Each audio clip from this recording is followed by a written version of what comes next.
সিলিন্ডারের যে মূল্য হার সেটি আসলে এই মাসও অপরিবর্তিত থাকতেছে। এই মাসে আমাদের যেটা সুবিধা হয়েছে যে সৌদি সিপি যেটি সেটি অপরিবর্তিত আছে, অর্থাৎ গত মাসে যা ছিল আন্তর্জাতিক বাজারে সৌদি কন্ট্রাক্ট প্রাইস এ মাসেও তাই রয়েছে।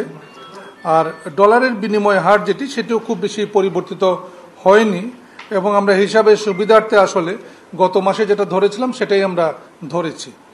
এর কারণ হলো যেটা যে আমরা জানি যে প্রতি মাসে প্রায় 1 লক্ষ টনের বেশি 1,20,000 টনের মতো এলপিজি আমদানি হয়। গত মাসে আপনাদের প্রশ্নে আমি বলেছিলাম যে আমরা প্রত্যেক যারা ব্যবসায়ী আছেন, যারা বটলার্স আছেন, তাদের কাছ থেকে আমরা তাদের আমদানির হিসাবটা নিব। ওনারা অনেকেই আমদানির হিসাব যথাসময়ে দেননি। আমরা অনেকবার বারংবার চাওয়ার প্রেক্ষিত তারা অনেকেই দেননি, যে কারণে আমরা এখানে পেয়েছি 38,000 মেট্রিক টন এলপিজির নিষ্পত্তিকৃত যেটা এলসির যে সেটেলমেন্ট যেটা এই দলিলে আমরা পেয়েছি। অর্থাৎ 1,20,000 টন যদি আমরা ধরি মাসিক, তার মধ্যে আমরা এই এলসি সেটেলমেন্টের হিসাব পেয়েছি 38,000 টনের, যেখানে বিনিময় হার ছিল 120 থেকে 122 পর্যন্ত। সো আমরা যেটি গত মাসে ছিল বিনিময় হার ধরা ছিল আমাদের, সেটিতে আমরা অপরিবর্তিত রেখেছি। তো এর প্রেক্ষিতে এই মাসে এলপিজির যে মূল্য যেটা আমরা ঘোষণা করি 12 কেজি সিলিন্ডারের যে মূল্য হার সেটি আসলে এই মাসও অপরিবর্তিত থাকতেছে। অর্থাৎ যেটি গত মাসে ছিল 1455, আপনারা জানেন গত মাসে 1456 থেকে আমরা 1 টাকা কমিয়েছিলাম, 1455 করেছিলাম।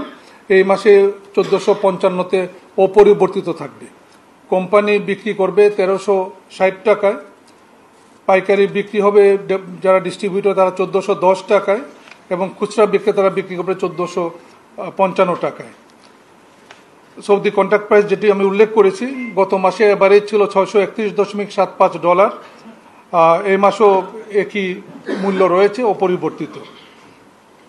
ডলারের মূল্য এই মাসে আমরা ধরেছি যেটা উল্লেখ করলাম 120.21 টাকা, যেটি গত মাসেও ছিল। ফলে প্রতি কেজি এলপিজির মূল্য নভেম্বর 2024 মাসে ছিল 121.25, এটি এই মাসে অপরিবর্তিত। সরকারি এলপিজির মূল্য বিষয়ে আপনাদের গত মাসে প্রশ্ন ছিল, তার আগের মাসেও প্রশ্ন ছিল, এবং আমি বলেছিলাম যে আমরা এই মাসে এটা বদলানোর বা সমন্বয় করার চেষ্টা করব।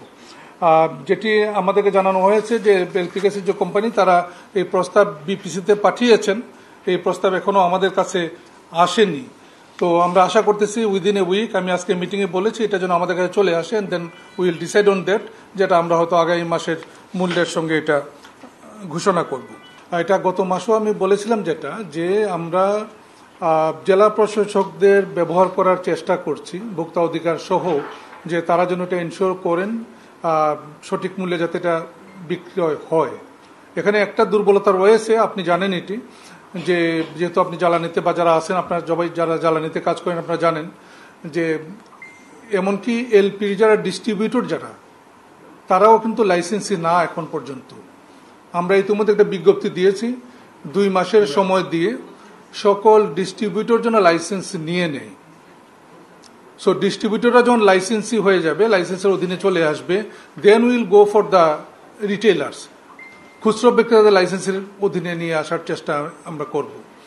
তো সবাই যখন লাইসেন্সি হয়ে যাবে তখন রেগুলেশনটা সহজতরভাবে প্রয়োগ করা।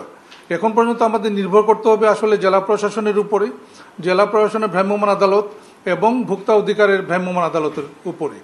আমি গত মাসেও সকল জেলা প্রশাসককে পত্র দিয়েছি, পুনরায় আমরা আবার আহ্বান জানাবো তাদেরকে। আমরা বিভাগীয় কমিশনদের রিকোয়েস্ট করব তারা যেন জেলা প্রশাসক মহোদয়দের বলেন তারা যেন এই বিষয়টি যত্নবান হন। আমি এখানে যোগদান করার পর এইটার উপরে সবচেয়ে বেশি জোর দেওয়ার চেষ্টা করতেছি যে প্রোয়েক্টিভ হওয়া, উদ্যোগী হয়ে কাজ করা, এবং উদ্যোগী হয়ে কাজ করার ক্ষেত্রে একাধিক সীমাবদ্ধতা আছে। বড় সীমাবদ্ধতা লুক বলের, কারণ বিএআরসি যেভাবে কাজ করে আসছে এতদিন আপনারা জানেন এটা, যে আমার কাছে যখন কেউ আসছে আমি তাকে সার্ভিস দেওয়ার চেষ্টা করছি, কিন্তু আমি এগিয়ে যাওয়ার সুযোগ নেই না বা এগিয়ে যাই নেই। তো বিআরসি এখন চেষ্টা করবে এই প্রোয়েক্টিভ ভূমিকাটা পালন করতে।